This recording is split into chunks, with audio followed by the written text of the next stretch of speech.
Today we've got the lovely Tabitha Pascoe with us. Say hello, Tabitha.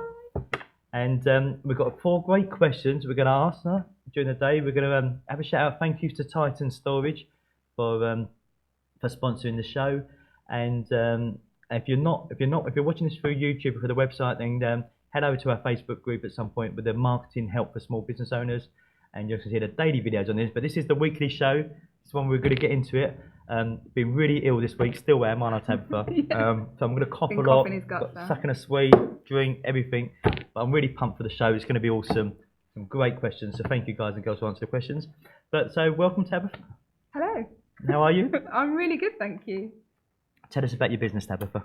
So my company is Your Success Rules, and my name obviously is Tabitha Pascoe. And I help ambitious business owners basically get the life that they desire through their business, through leveraging their business, through growing their business, through growing their profits, their confidence, their processes, kind of an all-rounder really, and definitely leveraging their people. So my background is I did HR management for a long time and sales training and coaching, so I've got a broad spectrum of experiences, and so I'm really good at helping people manage their people and their performances. So yeah, that's a bit about my coaching business, my consulting. And you're a lovely person as well. Thank you, yes, and I'm a lovely person too. And I think the thing that most clients say is that I'm as passionate about their business as they are, and that's what they love about me, is that I'm completely committed when I work with my clients, and I get to know them, their brand, and really what they're looking for, and their vision. So, and I help them achieve it. So, Cool, yeah, brilliant. And those of you regulars, that know me, would know that I worked with Tabitha, and we do a business success workshop together. And Tabitha's going to be a guest on a speaker, Yes. on the Motivate and Inspire event in September, which we're looking forward to. So Really that's pretty excited. cool. I might put a link actually on the website. I might put a link on that below now, because now we're you can book tickets for that, so that's going to be awesome. We've got some great speakers in that one. I'm really pleased about that. So, you've seen the show a little bit before. Yes, I We've have. got some questions. We've got 4 great questions, and being a business coach, we have to really help with this. So we're going to get straight into it. So Margaret asks, I'm a single business owner. How do I find the time to do marketing on all the different social media platforms? Good question. Did like that. So, what social media do you use?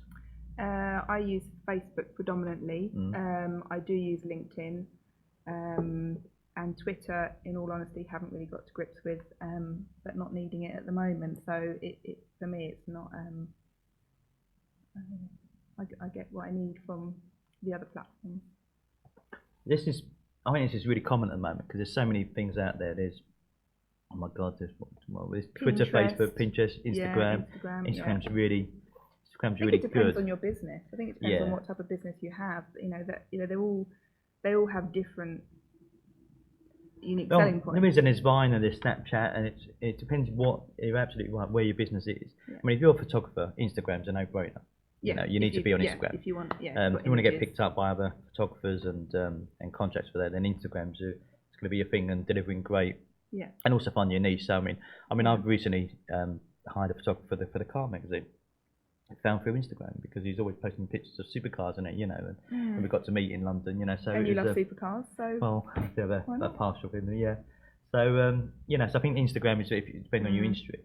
What I would say is, I think Margaret, it's common one that flags up on me is about how do I find the time to do marketing on all the different social media? Yeah. You don't have to do all. No. Right? I just do literally, different businesses. So for the magazine business, we predominantly on Twitter and Instagram, and that's it. Yeah. For my main business, obviously and affecting people's lives, LinkedIn. I'm saying LinkedIn probably not full on, but I sort of contribute to it on a daily basis.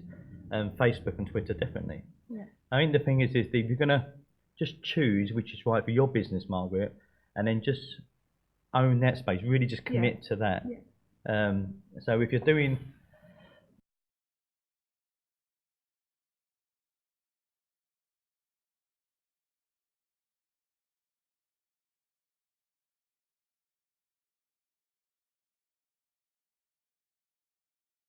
master of none. That's it, yeah. And it's the same with social media. Just pick 1 or 2 that you really match where your ideal client's going to be. Not even match what you like, because you might like using Twitter, from a personal element. You might you're like using Facebook for a personal element, Mm. but it might not be right for your time of business. So think of it first of all, which one are your clients using? Yeah. And then whatever one that is or two that is, go and make sure that you're real kind of got great content on there and you're doing them well. And that's it. That would be my advice for that. And I think the other thing is, I know you didn't specifically ask about time in general, but for me, there's a hidden thing about time. And if I had a penny for every person, the business that said, how do I get more time in a day? I'd be really rich by now. So I think with time to do anything in your business or your life, you just have to schedule it. You have to be committed and you have to put it in your diary and you block it out to say, this is when I'm going to do it. And it might be once a day, twice a day, cut it down, whatever's best for you. But and also just a little tip from me is when you're working, is just close it all down, because if you have pop-ups on your laptop or your computer saying someone said something about something you've done, you can't help but look at it. So I always, in fact, if I'm doing a piece of work, I'll even close my Outlook, because then I get no distractions. So yeah, with Facebook or any social media can suck the time away if you let it. So yeah, just be really strict with your time and basically don't have it open unless you're using it. That's my advice. Yeah, and I think if you're trying to do everything, you're going to be, you're only going to do a little bit. You're not going to be as passionate about keeping up. So I mean, I've been really ill this week, really ill. Not deathbed, but a man's cough, which is proper man's cough. But but I've still done my bits that I needed to do on, delivering great content out there, because I only sort of do it on Facebook and Twitter predominantly, and then and Twitter's just Periscope for me is just part of the Twitter marketing. So I've been able to keep it going because it's deliver great content despite the fact not very because if I wanted to think I've got to do this on Instagram, got to do that on Pinterest, got to do that on Vine, got to do that on Snapchat, got to do Sweet Pea, got to do all this, then I'm just going I ain't got time. I just feel like crap today. I ain't got time. But that's it. So great question, Margaret. Great start. That was a good question.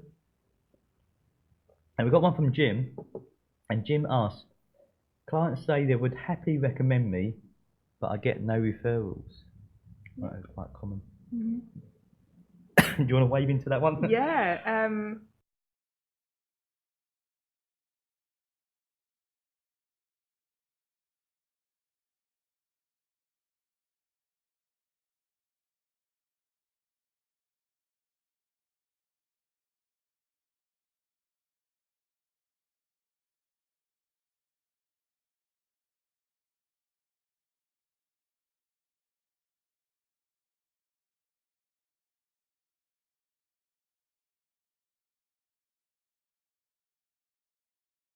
Just done something that is amazing for them. When your client is at their happiest because something's been delivered or something's happened to them that's as a result of working with you, then that's when you would say, as you're really happy, I'd love to, to tell anyone else that you might know that might be interested in this, and give them a way of doing it, whether that be a flyer, a link, something even physical that you can give someone that they can then pass on to give back to you. Yeah, I think it's interesting. This is a lot of clients and people when I sort of do the strategy session sort of say about the clients they would happily recommend me. But I'm not being funny, but if you turn around, they're probably saying no because they're not going to say no. If you just finish with a client and you go, would you recommend me? They're not going to say no, I wouldn't, because they know that's going to upset your feelings. It's going to open up a different can of worms. So they're going to say yes, but then they've got no intention of so.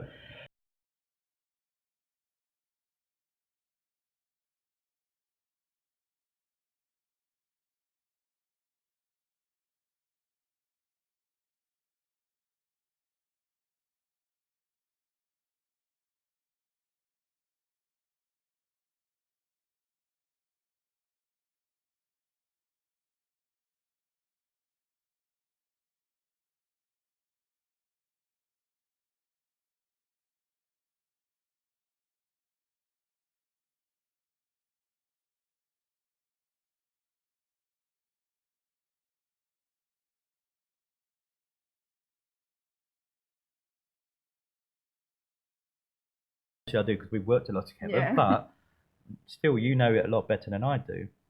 So it's not for you to go and sell. It's like not for you to go and sell all my services to someone else. You just say like, oh look, you need some help with that. Best thing, go and have a chat with Scott. Yeah.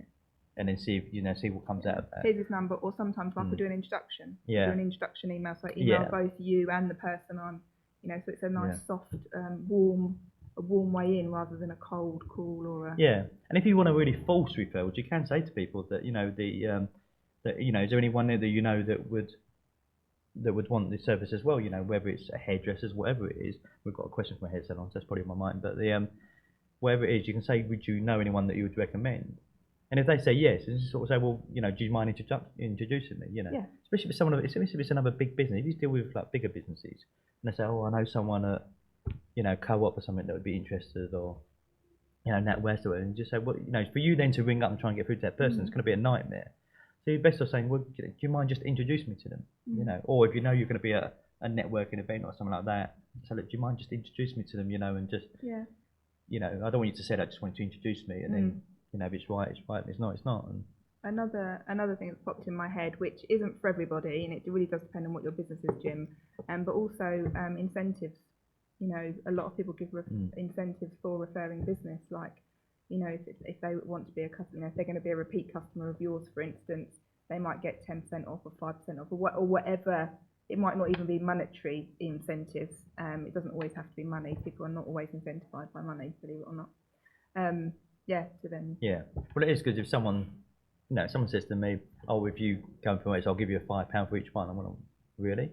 That's not going to be why I'm going to do it. But I think you're absolutely right. But I think where they work really well is when, again, you've got to simplify what that offering is. Yeah. And actually, if I said to you, right, and you're right, it doesn't have to be money, because I mean, when I first started sort of consulting once, I used to offer people time instead of money to recommend me. Because that was more what they wanted. Absolutely. So you say, look, if you recommend me someone, I'll give you an extra hour time than what you pay for, and if they really value and I'm doing a good job with them, then they valued that extra hour more than they did 20% off or £10 off or whatever. Yeah. If anything, that insulted them, So, but it's making it really simple. But if you're somewhere like where it is a service base and stuff like that, you can sort of say, well, actually, you'll get 10% off if they're going to want, like, if I want to encourage you to come back and use them as well. Exactly. So say it's like a retail or something like that, or these multi-level marketing ones, then it's like, well, actually, if you refer someone to me, they get 10% off their first purchase. Yeah. You also get 10% off your next purchase. Yeah. Exactly. So it really it does depend on your business and what you're offering, but and also, and if you don't know what your customers would like in terms of incentives, then ask them. That's such a simple thing that so many businesses overlook. It's like, how do I know? Go and ask the people that know. Go and ask your customers and see what it is that would, help them take that extra 10 minutes out of their day to do a referral or recommend or do an introduction email or whatever it is. Cool. So good question, Jim. No? Yeah, it's a very good question. I think a lot of people in that position. It's a great one. So thanks, Tabs. So we're cutting through this quite quickly now. So before we go on to the next two questions, you run Damsels in Success. Yes, I do. Yes, I do that too. I know it's a women's only one, and we've talked to the women here, but very fond of the whole program and all that. Why?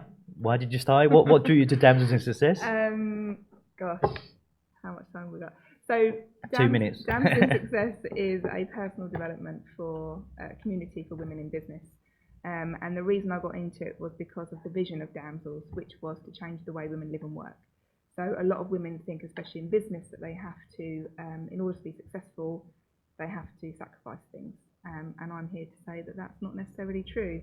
And so Damsels is really a place for women to come to be with a high energy, like-minded peer group who will support them in everything they want to do in their business, and also give them the confidence to go out and do it.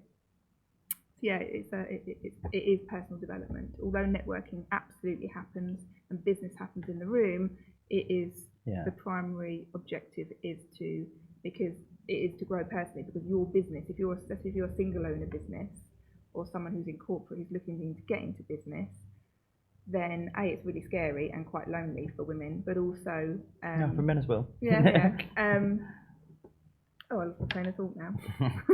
Sorry. Yeah, so it's a place where you can come and just kind of get your feel. And that's what I was going to say, is that you are your business, you are your brand.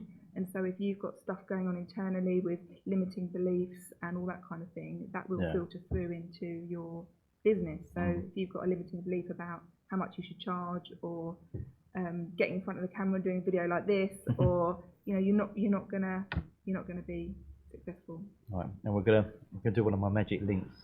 Oh, up there. it's my next event on visibility in September. Yeah, so we'll put a link onto it, so you can see it. And obviously for the men watching, and obviously if your wife's in business or you know people, then you can just get them to watch this video and they can have a talk.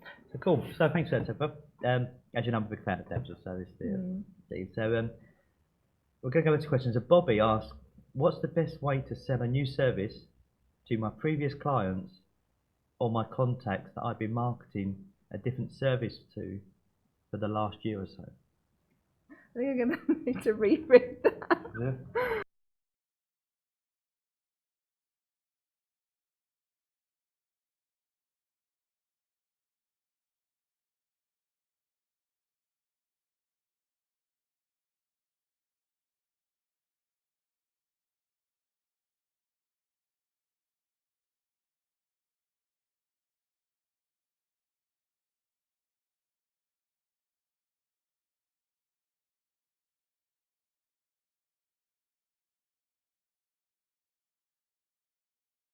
Going out and getting a whole, what I gather from this, going and getting a whole new thing is how to market then to them. Bit like But is it, because that suggests that it's something different? Because if it was, if you're a coach and you deliver, say, like for me, I do one-to-one stuff, and I might be promoting my kind of one-to-one program, but then where I've now got my VIP mastermind mentoring, which is one-to-many, it's a different type of program, but it's still it's still related, still very much related. So I think we have to assume that it is from the question. I think we assume that it is related. So the coughing starts. I will get through the show without dying. I promise. I'll die afterwards, and then I'll come back to life, and there'll be an episode 4 next week. So I've done this, haven't I? With the you've seen it on the Facebook post that I did in the group. Yes. So very much. With my business, it's upscaling it at a certain level now, and so the services or the product profiles that I want now are very much to tell me what people said they need. Well, I did a bit of a teaser campaign, then I said they've got a big announcement. Yes, actually to make some excitement to it. But actually, what it was actually making a big shout. So rather than just trying to sneak them in there as a product, so that people going, "What's this about?" Is it? I thought he was doing one-to-one stuff. I thought he was doing that, And I've been, and actually, there's a big part of it that you haven't seen yet. There's another video afterwards. It goes into more explanation about why I've done it. But actually, the first part is to make people aware of it. So the announcement was to say, look, actually, and if you look at the wording, saying, I've been listening to what you need. Yes. Yeah. So it's not about you, Bobby. It's about what your clients need. Yes. Absolutely. And if you've changed the new service, we're going to assume it's because it's something that it's evolved and or you've got a new skill set now. That you can deliver to them. So it's all about, if you've got that skill set and you think it's a benefit to your existing client base, then it's about, well, actually, I've been listening to what you need. And that's the way I would kind of put it across to Stop Your Business. Like, I've been listening to what you need, and I did it's a big announcement. I've been listening to what you need and what business needs, and I'll be, and I actually made a thing about, the fact that I kept it really secret, which I have you didn't know about it. No. I've got a lot of messages after saying, what is this, what is this, what is this, what are you doing? And I kept it quite secretive, but as that big announcement. And then I did wait a few days, and people were trying to get it out of me what it was. I said, no, you've got to wait a few days till everything sorts out. And what I would say is, if you've got a new service, and I think you've done it, we talked about your VIP mentoring group, until all the sort of bits are in place, if you like, to people to go into it straight away, it's not worth mentioning it. It might always just say, I've got this coming up soon, but then people go, which I did, and a little bit of a teaser campaign to it, but then saying, but I don't want to tell you too much because it's not all ready yet. But no, it was, so I did an announcement, then a couple of days, people trying to get out, so it's not ready yet. but then bang, here's the announcement, this is what it is, and made it really clear what it is, the new service. And so people understand it because I'm doing it because of what they've asked for. I'm doing it on the back of doing the strategy sessions and how my strategy sessions have been going with different clients. So I mean, if it's a service probably that complements it, or it's a new skill set, something like that, it's about going in and saying, actually, this is what you've asked for. It's like getting feedback. And I mean, I hope there's no one watching this from Colgate. I quite like my Colgate toothpaste. Talking about it with Rachel this morning. I like my new Colgate toothpaste. And then every so often it's like, here's the new, improved Colgate toothpaste. Like, well, what about the old one? I don't like change. I embrace change, but I don't like it. But with things like toothpaste, I'm quite, I've got used to that one. And then there's this new one, and I wasn't even asked about it, whether I wanted the new one. And can I buy the old one still? Normally you can't, can you? So it's that back. Right, here's this, but that's not available anymore, and it's new and improved. And if you go in with that stretch, a lot of people go, oh, this is my new course 2.0, and it's a lot better, it's a lot more fantastic. You're trying to market that. Which pre-assumes that your last one wasn't. Well, exactly, and that's the people you've been marketing to for a year. Exactly. So actually, what I was offering you before was really crap. This is the proper stuff now. Oh, well, if you paid for it, see ya. But you have to pay again for the really good stuff. So really kind of that untrusting thing. So I would say really go in with and I hope you agree with this. You're nodding, so hopefully you are. That I've been listening to what you need. Yeah, because it's the WIFM. It's what's in it for them. Because people actually don't care about that sort of thing. It's like, what is it?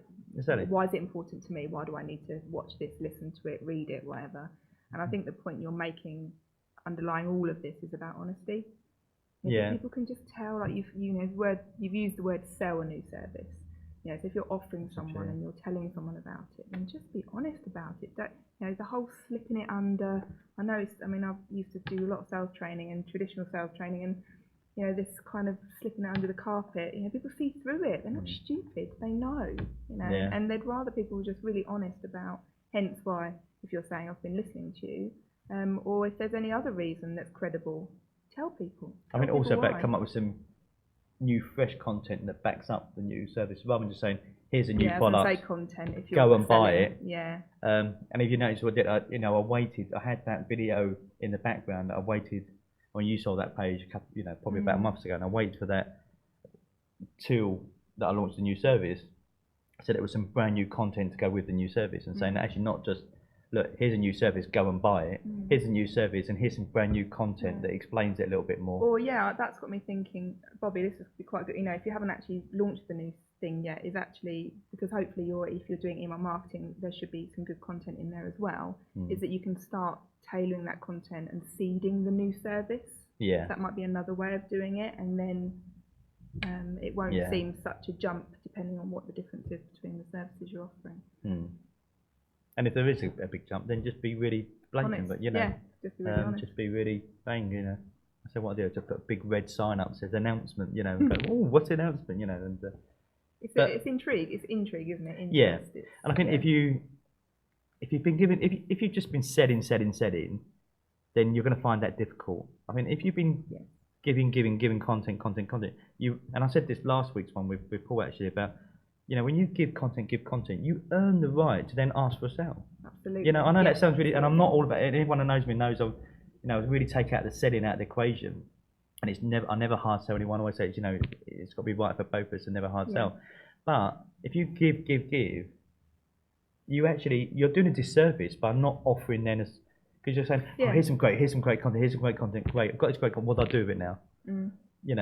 So actually, then you're actually giving them a disservice. Yeah. You're saying, well, here's a great content.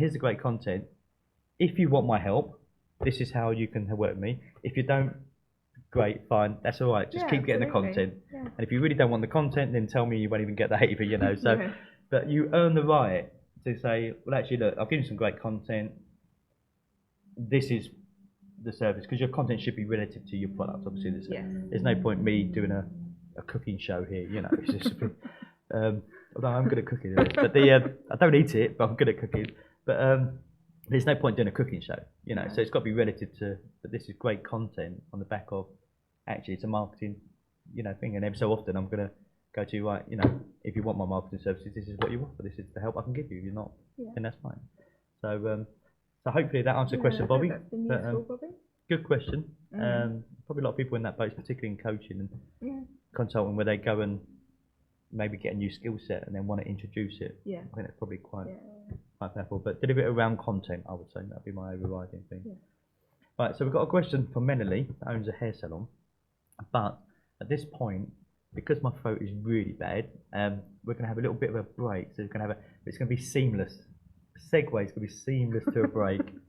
Very short one. Be very honest. I'm telling you, there's going very to short be. one. It's just going to be. I'm just going to flash up some details of the Motivating Inspire event, and then it's going to feel like seconds to you, but in reality, I'm going to run over there, fill my glass up. So you're going to come back, see a whole glass of orange juice, maybe a new peppermint tea, and then we'll see you. But we're actually going to see you in about a second. So seamless. So good.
Time, something like that, £100, whatever you want to do.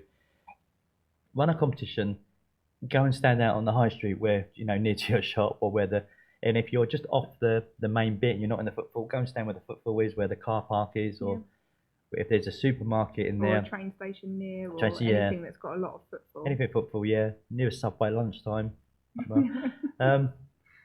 Anything like that, there's going to be loads of hotspots within any town, or even with a little high street. There's going to be little hotspots, it's going to be the local post office, it's going to be loads of little hotspots, and particularly car parks and where the food traffic is. So run a competition, so get out there, and because you're not selling, and don't worry about having to revert everyone trying to sell the salon at the time. Just think about, actually, I'm going to get your details to put into a competition. And then, people will ask, and if you're not outside the salon, they'll ask, well, where is the salon? You go, just around the corner, you make sure you've got kind of get a t-shirt printed up or something like that, cheap. Well, doesn't have to spend a lot of money on it. No. And you can even just have one board that says, says what it is about the competition, and then have a clipboard. So you don't need, even if you can't afford flyers on it, you can still do it that way. Yeah. So you could, worst case scenario, you generate a lot of lists and for giving away one hairdresser or some vouchers towards a haircut, which means someone's going to come in anyway. Absolutely, you're breaking bad. And they might be a regular customer. Yeah. So even giving it away initially might turn into, you'll get that money back if they come 3 or 4 times, you'll Yeah. get that money back anyway. And then if they refer someone, you know, so it'll, Yeah, so there's the whole thing on that. There's also, if you're a hair salon,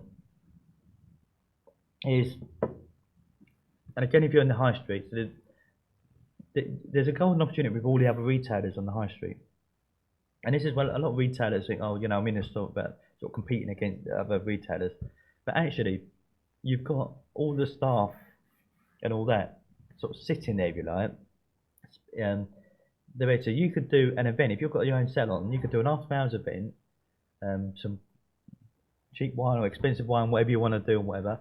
Have a charity event or something like that, you know, where you sort of kind of get together as a charity thing, or just come for one evening. Just say, you know, we're just, you know, we've got some new products and we've got some new staff, so we're just going to do once a month. We're going to open our doors up in the evening and just have a glass of wine and all that, and then just go around the retailers and tell them, you know, just go around all the other shops and say, look, you're welcome to come in after hours on Thursday night.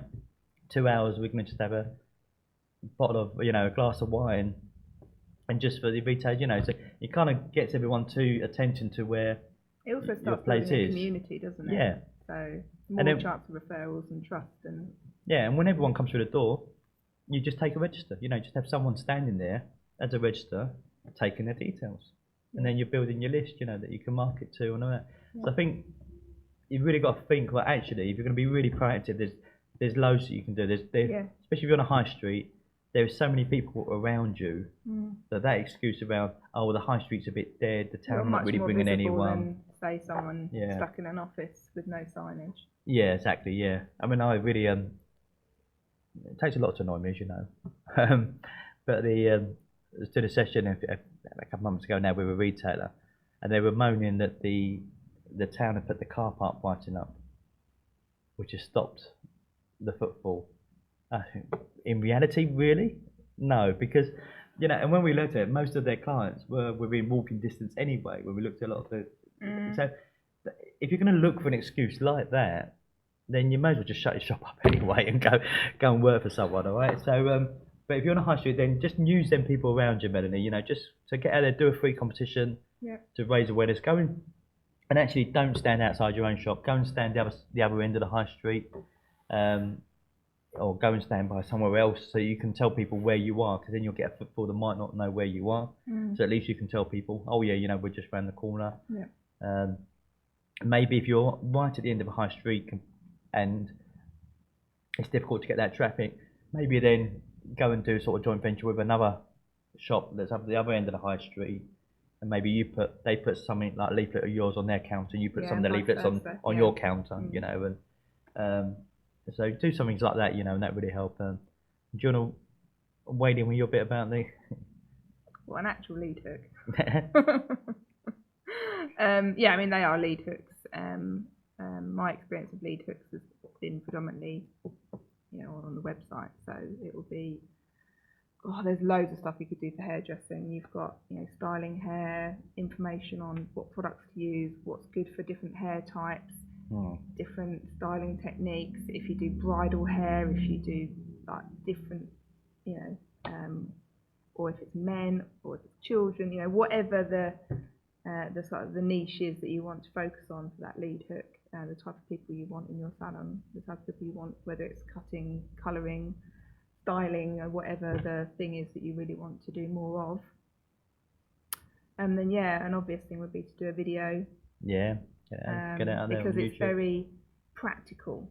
So yes, you could do something content based that's educational, that's written, and that could work. But actually, you know, if you go on YouTube, there's so much stuff on hairdressing and haircuts. So I'd be jumping on that. And also, you can use the great thing with YouTube. You can use the keywords. So you can put if it's in Braintree, you think you put hair salon in Braintree. If anyone does a search for hair salon in Braintree, you know, if you do that search on Google, there's always videos that come up, and that's because obviously YouTube's owned by Google. So any of your keywords are going to have acting on there, you know. And people, I don't know about you, but when I do search for things and there's video options, I go to the videos. You know, as much as possible. I suppose the most, and I know you haven't asked this question, but maybe for people who don't understand, that whatever your lead hook is, you need to drive them to somewhere. So a squeeze page or landing page for them to then sign up. The whole point is you're going to give something away for free in exchange for their contact details, so that you can then keep in touch with them and give them great content and then offer your services or your products.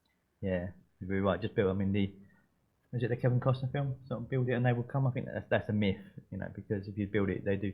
You have to go and market that thing, Yes, yeah, you have to tell people about you it can and have find a way. Yeah, you can have a machine, that you've invented that cures cancer. Unless you tell anyone else, unless you tell anyone about it, they're not going to, no one's going to find it. So Yeah, you have to put the stuff in you have to drive traffic to wherever your lead hook is first, to then convert them into your list. So there is a bit of a process even before the lead hook. And decide what it is. So it is a competition, whether it is give away something free. Yeah. Then it's just think, right, actually, well, where can we go and get in front of the people then to tell them about this? Yeah. And then get it out there. And as a hair salon, because you've said specifically what you are, then and we assume that you're on a high street and not on a, because you would put mobile hairdresser, I think, if you're not been. And again, it's a lot easier if you're a hair salon, it's a lot easier, but then than a mobile hairdresser. But then, to be fair, you've taken the leap of faith and had the expense of having a unit, and a place. So it should be easier to market to people because you've got a bigger outlay and you've got a bigger commitment, and you're very obviously a lot more serious about your business. So well done though. Well done for knowing what lead hook is. Well done about talking about building your list so you can follow up with it. And just once you get them into your place, just make that experience amazing every time, regardless if they're a new person or whether they've been 6 times. Just make that experience nice time, have a coffee, whatever, a peppermint tea, when they turn up, and it might be like that. So, it's getting to know your regulars as well, I think so that, that like I know you, so you get a peppermint tea, I've always got peppermint teas because I know you're going to be in the office, quite a lot. So it's the knowing who your people are, actually, Selma drinks peppermint tea as well now. But even when you was the only one that had peppermint tea, you still had peppermint tea available. So it's about knowing who your client is and really just kind of going out that way to make sure they feel really comfortable when you're in your premises as well. Yeah. So you keep them. But some great questions. So Margaret, Jim, Bobby, and Melanie, thank you very much. Some great questions. Thank you. I hope it's been more valuable as well. So if you want to go and see some of the previous, first time you've seen this or you're watching it on Facebook or YouTube, then the website is AskScottC.com. Again, going to magically appear. So go and look at that. If you've got any questions, then follow me on Twitter at AskScottC. Funny enough, again, I'll make that come up. And just use the hashtag AskScottC, or go into the Facebook group and ask any questions you want. Email me them, whatever you want to do. Thank you for coming. Thank you for inviting me. It's been great. Yeah, thank you for your contribution. Really helpful, really valuable. And so, if you like what she said, then go and connect with her as well on Facebook and Twitter and LinkedIn. One you said you use. No, you don't use Twitter, do you? No. You're missing a trick. But anyway, we'll get onto it. I'll get onto Twitter at some point. Don't worry about that. And so thank you for watching, and we'll see you next week.